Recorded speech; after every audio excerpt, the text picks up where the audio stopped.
What's happening, people? Welcome back to another episode of the Athletes to Athletes podcast.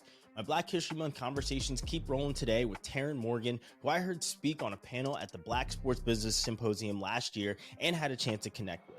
Morgan tells me about how he didn't have the smoothest path, but ultimately found his way to Morgan State, where he is now a professor and creator of the Esports program comprised of nearly 200 students. It's a great conversation of perseverance and finding your passion, so I hope you enjoy it. And also, don't forget to head to the App Store and search Athletes to Athletes to download our new app where we feature a ton of material around NIL, recruiting, admissions, and some curated and organic content. As always, I'm happy you're joining us for another episode of the A2A podcast, and I hope you enjoyed today's conversation. So welcome back to the Athletes to Athletes podcast, and today I have my friend Tarrin Morgan is coming on to sit down with me, and Tarrin had a chance to hear you speak last year at that Black Sports Business Symposium, which was, nothing but insight the entire time. And I had a great time there, especially hearing you speak on the panel that you spoke on and talking about esports. And that's why I wanted to bring you on because, we can talk a lot about football and basketball and baseball, but esports is really starting to grow even more so, right? And you're at Morgan State where you created, the esports platform and esports program. But I want to kind of dig into kind of who you are. So I'm going to allow you to kind of introduce yourself to the audience. Tell us who you are and where you're from. Hey, what's going on, everybody? Ryan, first off, appreciate you having me here. But as you stated, I am Tarrin Morgan, a.k.a. your favorite fly bald head professor and esports guy. And for me, I'm just somebody that's curious by life and a lifelong learner. Born and raised in Neptune, New Jersey, and then made Baltimore, Maryland my second home. So been here off and on probably for about 5-6 years now.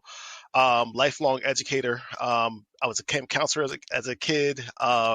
During college, I was a resident assistant, desk attendant. Then also after graduation, became a resident director. Worked at an after-school program for a little bit. Did operations, so mostly within the education, the collegiate space. But really, just someone who always wanted to get back to the youth. Also, just a jack of all trades, but a master of few. So if y'all use that. Copy. But outside of that, I'll be an educator, mental health advocate. Been doing video since 2005. Worked for Hot 97, done commercials, work stuff for universities, etc. So really just someone who likes to go with his own flow, make the waves and let others ride them. That's who I am. Yeah. So let's dig into your sports background a little bit. Did you play any sports growing up, and how impactful were sports for you as a youngster? Oh yeah, absolutely. I'm a very athletic person. Been playing sports all my life. My family, the Morgans in Brielle, Manasquan area, were known for football. I was always too big for football as a kid. So unfortunately, I wasn't able to play until my senior year in high school. But mainly baseball. I played 9 years, 4 championship teams, wrestled a little bit, also bowled, track and field. That's the reason why I stopped playing baseball. Do shot put, javelin, and attempted to do 200, but I would burn out the last 100, But really just somebody who's always been active. And for me, sports played a major role for me because it allowed for me to really push myself in my limits and to really establish the discipline that I needed. Of course, after I stopped playing sports with organized sports, the discipline kind of fell off. So I got back on in my grind within the past couple of years, but really it helped me get that foundation of discipline that I really needed. And it showed me that if I applied myself, that great things could come from that. Yeah.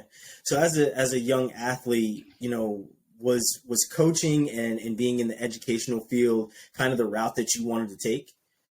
I had no idea what I would do, honestly. My parents forced me to go to college, and that resulted in the 1.9 GPA at the end of freshman year, but I pulled that back up 3.7. So for me, I was just a kid. I never knew what I wanted to do. My parents always said as a baby, I loved Arsenio Hall. I don't know why. So I had to be up at the show watching it until he goes like that. And then they got smart and they started recording them to get me to go to sleep early. So I always knew something that with music, entertainment would be a part of my journey. I just didn't know how or why or where. And with esports, it actually is entertainment. And when you look at video games, hip hop culture is within video games. Hip hop culture pushes the entire world forward. You know, when you're looking at the most valuable genre of music, hip hop is that. So I come from the hip hop culture. So really combining my love for hip hop, my love for technology, video games, video production, that's kind of like what brought me to this space today when it comes to esports. The whole coaching thing and being a professor, it just came naturally. Over a period of time throughout college, I would have some conversations. Like, I'm a conversationalist, so a lot of my friends like, "Oh, you give really good advice." I'm like, "I ain't think too much of it." I'm like, whatever, you know. Of course, like, it helped out with the ladies too, but I realized that this natural gift of gab that I had was a gift that I learned how to use when I was going through some stuff and just seeing what was going on through the world. And really, when I knew that the change I wanted to see wasn't going to be created by anyone else, I had to create that change myself. So, you know, I had to realize I had a gift and use that and refine it and like just chip away at it to really, to a point where I'm able to contribute and make a wider impact in this world and really to make an impact on the youth. Mm-hmm. So you said your parents forced you to go to college. Where'd you end up? I went to William-Patterson University, majored originally in sound engineering arts. I wanted to make music, but they required me to have an instrument, and I played baritone sax at the time too, which is a $5,000 instrument. Yeah. But I used that in high school, the rental. So, you know, we weren't balling like that in college. So, you know, I gave that up, and I eventually switched over to communications. Yeah. So, you know, as you went throughout your years of college, right, and you're starting to really figure things out of what you want to do, what took you to Maryland and eventually to Morgan State? Okay. So back in college, when I was messing around, it was my resident director at the time and also the campus activity staff that really got me to turn myself around. I was always active in organizations, NCAA, just a couple organizations also, but I never had that mindset of taking anything with it. It wasn't until I became a resident assistant to see like, oh, there's a path here. I can get a master's degree for free and get an apartment for free. Boom, it was a no-brainer for me. So there was a conference called MAPC, Mid-Atlantic Placement Conference, and I attended. At the time, I had no idea what an HBCU was. I come from a very large family, and that family looks like the United Nations. So, you know, a lot of Black education wasn't there. Also within my school system and community, there were Black people around us, but we never talked about the history and whatnot. So when I got there, I'm like, oh, Morgan State University. My last name is Morgan. Like, not thinking too much of it, but I'm like, all right, cool. Let me just throw my hat in the game, see what happens. And they called me out saying like, it's the HBCU, you know that, right? I'm like, what is the HBCU? And I heard about it, and I guess from there they saw something within me that fit the puzzle that they needed to complete, and that's how I got down to Maryland. And when I moved down to Maryland, it was a complete culture shock. Being at an HBCU, just seeing the proudness, the student ran protests, just the culture I never saw in New Jersey, the Blackness. And that's something that I loved and I embraced. And I kind of always say that that was my Black awakeness right there, being at Morgan State University. And it really changed my life. So, you know, ever since I got to Maryland, I knew like, okay, PWIs, I went to one for undergrad, but HBCUs is where it at. This is where I want to really make an impact because these students look just like me. And if there was somebody that was in my place to give me assistance as a child, I could have been on a different career path or further along. But I understand that God provides us with divine timing and different obstacles. So we all have our own unique course that we got to figure out. So when you first got to Morgan State, were you like, what were you teaching? What were you a part of when you first got there? So I was a resident director. I was in charge of a 200 all-male residence hall full of freshmen, off the hook. So you think about all that testosterone, not always having visitation. So I've dealt with a lot of stuff down there. So my role was a resident director, and that's when I also got my first master's degree during that time too. So as you progress and your time has progressed here, you know, at Morgan State, how did you start to really establish yourself to the point where you wanted to create something and start to create more and give more to the university? So that's kind of like my life progression. So I actually left Morgan State University 2013, went to another PWI in Maryland, and I just felt like I was a token being used for diversity purposes. You know, diversity is always in numbers. It's not about including our thoughts and opinions and things. So got tired of it. I'm like, nah, I'm not doing that. Went back up north to New Jersey, had some family stuff going on also. So during that time, I became a resident. So I was in charge of operations, and it was an extremely white PWI. Like, there's not that many of us. So I was going through stuff in life, just having that Black awakeness at Morgan State University, seeing what was going on throughout the years. One of the things that happened was Freddie Gray, 2015. And when that happened, I'm like infuriated. These were the streets that I was riding around when I was living in Baltimore. But I got there, everybody was teary-eyed. All the Black students didn't know what's going on. I'm like, nah, something's going on. Like, I got to make this change right here. So I had created the Real Talk Session Series, which was meant to provide a safe space for Black and brown students, faculty, staff members to come together and talk about the issues that we really are passionate about. And that was the first time I ever created a brand.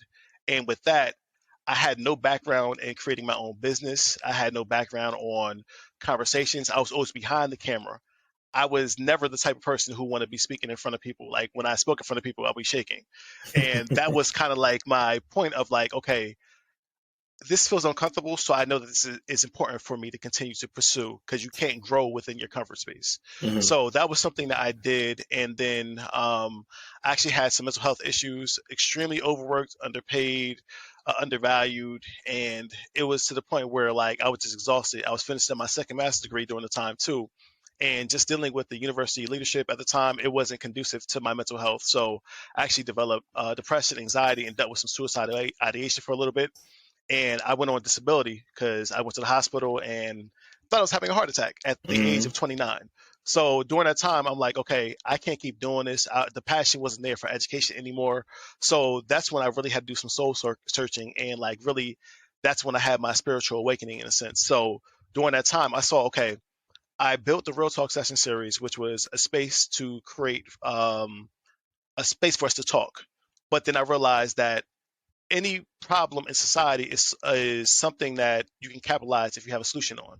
So I always saw that education was something that wasn't easily accessible, or something that was easy to digest for everyone. You know, not everybody has a college degree. So I wanted to use my privilege of going to college and the knowledge I had to help my brothers and sisters in the hood, because, you know, there's different circumstances that prevent people want to go from going to college, or they may not want to go to college at all. But there's certain things you need to learn that you're not even learning through K through 12. So I was teaching about mental health stuff, sexual health, talking about finances, so all that stuff. And then I was going through a period where I couldn't find a job. After going on disability, I got terminated through some technicalities and whatnot. So I was really just on my wits' end, just trying everything. I applied to like over 200 jobs with a fresh second master's degree. I got nothing at all. I looked all around, couldn't find anything. So I started to volunteer more. And through that experience, I was able to unwrap more gifts. I'm like, okay, this is here too. So working on my technology skills, my marketing skills, working on social media. And when 2020 came around, I'm like, I was working over 14 hours a day, part-time jobs, 2 part-time jobs, because I couldn't find anything. So I'm like, let me reevaluate everything. I loved Morgan State University, so I'm like, let me see what's going on, see if they got an opening. Luckily, my boss, who was my mentor, had an opening, and that's what brought me back. And that was in 2020, January. A few months later, the pandemic hit. So it was one of those things of like, okay, our reality has shifted in different ways. And when I got brought back to Morgan State University, I was doing marketing and digital engagement. So I was already in the internet streets since a young kid with social media. But now I was like, okay, the skills that I learned volunteering, I can apply. And I was tasked with the problem of how do we engage our students at a distance, because with the pandemic, students weren't allowed to live on campus. So that solution was esports. So that's how we got to that point. But it really took me to do some soul searching, shedding things that no longer serve me, that were preventing me from growing professionally and personally, to get to this point of creating this monster, which is Morgan State University's esports program. Yeah. So how have you seen, you know, it's been a short time, right? But how did you see people kind of take to the new esports program? How did the students like it? How did the professors like it? How did it start to become something on Morgan State's campus that was, you know, a staple? I guess we came in with a winning culture from the very first competition. So our first competition was through community, shout out to y'all, 300 Entertainment, DTLR, and it was a Call of Duty tournament. put the team together in a week, and we were seen as the underdog, came through, won the whole thing. And that's really what sparked the movement of our program.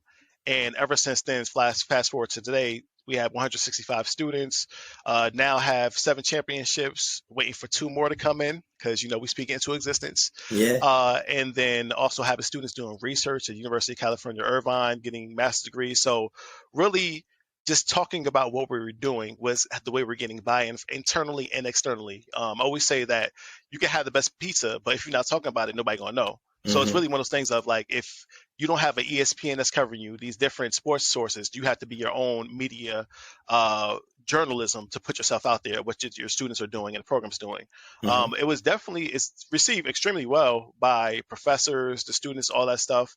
Great buy-in because they see the endless possibilities with this, the impact that it's having with the students, the life-changing moments. But of course, it's a new thing. You're dealing with a lot of leaderships, not just at Morgan State University, but institutions across the nation, HBCUs, that still have that misconception that video games are a waste of time. So that's where myself and a lot of my peers are having the challenges of having the university heads to buy into the program. So necessarily, it's still uphill battle. I'm actually starting to battle it externally because I have resigned from the program effective March 1st, but I'll still be working within the HBCU esports space and also within the Baltimore community to get people into the esports space. So for me, and seeing how this program has just grown, it has the buy-in, but it's still like a mindset shift that needs to occur to allow for universities to adopt this, because if they do, it has revenue outcomes, it has recruitment outcomes, retention outcomes, job placement outcomes. So it seems like a no-brainer when you look at the data, but some people don't believe it, so they never invest. So that's where we're at right now. But hopefully, next couple of years, they'll see that it's something that they really need to pick up officially. Yeah. How many students did you guys have that first year? So we ended our first year with about 102 students. And when you're looking at second and third year, I just let it organically grow. I didn't really press the button on it. I wanted to see how it would do. And we got that 85 increase last summer. So it really just helped us out big time. Yeah. How did you, resources are a big thing, and everybody's always talking about, non-revenue generating sports and revenue generating sports when they're on these different campuses. As a new group, specifically with esports, how did you kind of gain some revenue in order to have some backing on the campus to support these students? So 2 things, data is king. So recording every single thing. How are my numbers when it comes to events, my demographics when it comes to students signing up, social media analytics, tracking those numbers. So that helped us right there, but also building strategic partnerships. So organizations and institutions that we can mutually beneficially agree benefit each other. Sorry, I can't speak right now. But it's one of those things of like building those partnerships, seeking them out. And community has been one of our greatest partners so far that has been able to plug us into organizations with funds. We were able to get a $200,000 donation from Verizon to hand out 5 $20,000 scholarships and create a $100,000 esports lab. And that was through the work of Community, which is a nonprofit organization located in Atlanta that provides HBCUs with esports awareness and resources. So that's how really I was able to leverage it. And also utilizing social media as a tool. A lot of people think that it's just a hobby thing, but no, social media is an actual tool that you can connect with corporations who want to get into the esports space, individuals that can open up doors for you. So specifically, Twitter and LinkedIn have been great resources for getting the esports program out there, but also getting potential partners to help us to continue building on this program. Yeah, for sure. And, as starting something in its infancy is never easy, right? You have to get out there. You have to have some outreach in order to grow. And you said that there are some challenges outside of, just your own university.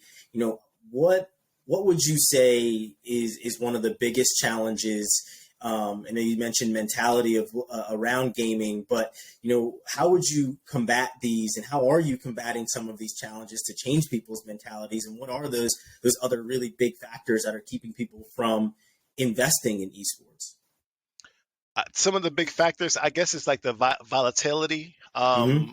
You're seeing some of the bigger actual professional teams like FaZe Clan, they're valued at $1 billion, and Mm-hmm. now their valuation is low. Like things are happening with them. So I guess people are afraid of that. But when you're looking at the collegiate space and also locally, there's a lot of implications to help with job workforce development, to get Black and brown people into STEM education into STEM education fields.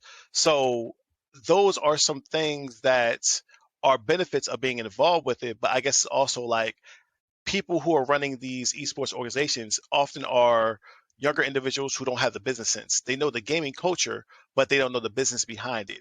Mm-hmm. And by not having that business sense, you aren't able to really establish or pitch to say why it's important for your company to back this program or to be involved with what we're doing. So with me and my approach with this program, I've been able to take the students' culture that they know the gaming culture like it's nothing, but also teaching them the business sense behind it so that they're able to excel on their own. Mm-hmm. I'm worried about building leaders. I want you to take my spot because one day you'll be able to inspire the next people who will take esports to the next level. So for me, in seeing through my research, funding has been an issue, but it also is because it hasn't been any like sustainable data saying that it's something that's going to blow up. But that's why I always say data is king. Mm-hmm. Most importantly, when it comes to growing a program and also esports as well. Mm-hmm. So yeah, you mentioned the business side of esports, and most people when they think esports, they think, okay, it's a bunch of kids get into a room, they turn on a gaming console, and they pick up a controller and they go. But what would you say is that business acumen that kind of comes with being involved in esports, and how are you guys teaching that to your students so that they're not just learning how to get to the next level on a game, but they're learning that business side of things? So I'm very big on students developing their personal brand because at the end of the day, that's what's going to push you further. Having an understanding of who you are, what your values are, Mm-hmm. what your mantras are. So that's something that I focus on a lot, definitely. And also working on mindset. You can be a good player, but if your mindset sucks, your attitude sucks, you'll never be great. So Mm-hmm. that's something that I'm really working on with them because a lot of the students, they have very big egos. A lot of young people have egos, but they need to Mm-hmm. understand that not every time your ego is your amigo. So really having them teaching them the ability to control their egos in ways that they can use it as a tool to push themselves forward. Also, really teaching them about name, image, likeness. By having that personal brand, you're able to go out there and become a business yourself. That's something that's very important. Also, learning how to use social media as a tool. That's something that I find that has helped this program excel. So if it worked for me, it worked for the program, it could work for you also. But it's really just having the students to develop that mindset, working on that team player development and student development. So that's really been a big emphasis, really just having them to have that mindset shift to think outside the box and also to apply the natural God-given gifts to help them excel in certain ways that a degree can't do. Mm-hmm. So we're to the point now where I want to do our 5-question segment. And first question for you is, growing up as an athlete, you even mentioned you didn't really play football until you were a junior, senior in high school, but who's somebody that you really looked up to as an athlete, as a young youth athlete? So of course Michael Jordan. I came from the age, like Yeah. just out here dunking on dudes, crazy championships back to back. Like we never saw anything like that before. But now as like I'm older, I look at Prime, seeing how he did it. Talking about taking pride in your parents.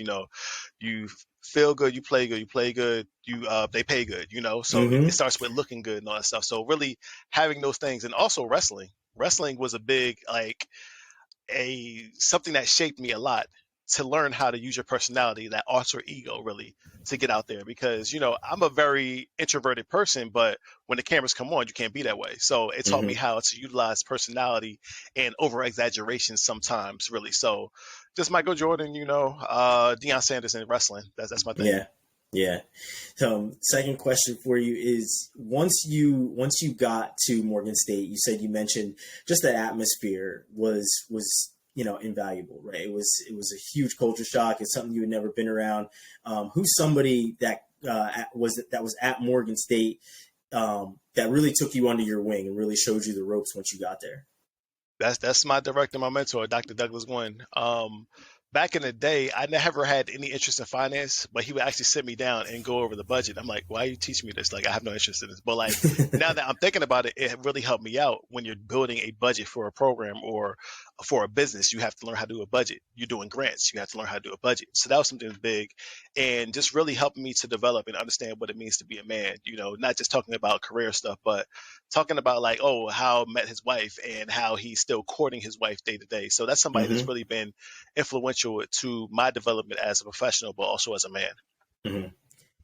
For somebody that isn't familiar with esports, what's a way that you explain to them how valuable esports is, especially on a college campus with an actual program around it? Yep. So when you look at the statistics, 83% of Black teenagers play video games. But when you're looking at game development, it's only 2 people. Esports is a multi-billion-dollar business. So with us not having a big slice of the pie within there because we're not qualified or we're not informed or educated, esports is providing a unique pathway to get into STEM fields, to make up for that inequities within the space. So esports is not just gaming, but also you have somebody that needs to create the characters. So if you're good at drawing, cool. If you have a good voice, you can voice over the characters. When you play NBA 2K, Madden, you got to have a nice soundtrack, right? So if you make music, boom, that's another career path through there. If you're good at fashion, the characters need outfits. So that's another thing right there. So just really getting people to think outside the box when it comes to video games. It's not just playing. There are different career paths within it. There's lawyers within it, mathematicians. So for me, I always talk about the implications, the career implications, the ability to change trajectory of family generations. I gave out 5 $20,000 scholarships. Like these are students whose lives have been changed through this act, and that's something that really I take pride in, and I'm blessed to be able to provide these opportunities because it's something that if we're informed about it and educated, we will run and we will take this thing to a new next level. So it's all about just providing opportunities. And I always say, I'm a product of esports. Like I never would be in these spots. I would not be talking to you right now if it wasn't for esports. I wouldn't have these different opportunities that are coming to me if it wasn't through esports. So if it could change somebody who's been in a professional career for like 12 years and then take them to a completely different career path that's enjoyable, doesn't feel like work, then it can do that for you too. So you mentioned that Michael Jordan was one of the athletes that you looked up to. What's a piece of Black sports history that had a really big impact on you? So not directly playing, but more so seeing how basketball and hip hop started to fuse together and like really present itself prominent in the culture. So when I think it was Allen Iverson with the Reeboks with the basketball commercials making the beats, that was something different because it's like, okay, something that was looked at as a fad, hip hop, was able to integrate with basketball and create a whole new subculture. Also seeing like And One, like that was like Black basketball right then and there, like getting the bootleg tapes, watching it and stuff like that. So for me, that was the history that really inspired me, being somebody that was into music, into entertainment, doing video and all that stuff, just seeing like the evolution of basketball and hip hop. So I'm just really excited to see what's coming forward with that also. Yeah, for sure. I remember those commercials, making the beats and a whole bunch of basketball players passing the ball back and forth. That was when creativity was kind of at a different level back then. Yep. I really, really like that. So last question for you is, the way I always love ending these conversations is, you've got a number of students, almost 200 students that are part of your program. What's a piece of advice that you leave your students with, or even a piece of advice that somebody may have told you that really resonates with you and keeps you pushing to that next level? So for me, I always say to apply yourself and accept your awareness, because your awareness is the thing that will take you further. For me, a lot of the glass ceilings I faced was because I was trying to fit into society's norm. And I wasn't applying myself more because I was always taught 9 to 5, that's what you do. And you come home, you chill on the couch and you drink something or, chill all day. But for me, just realizing that with the economy, the cost of living, everything, that's not going to do it. So for me, it was more so of apply yourself. So to anybody out there listening, apply yourself because you have control to change your situation. It's a matter of you trying something different.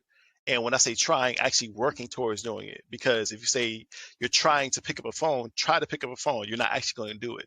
But actually work towards your goal. It's not something where you have to go ahead and take it all on, every single hour of the day working towards it, but chip away at it little by little.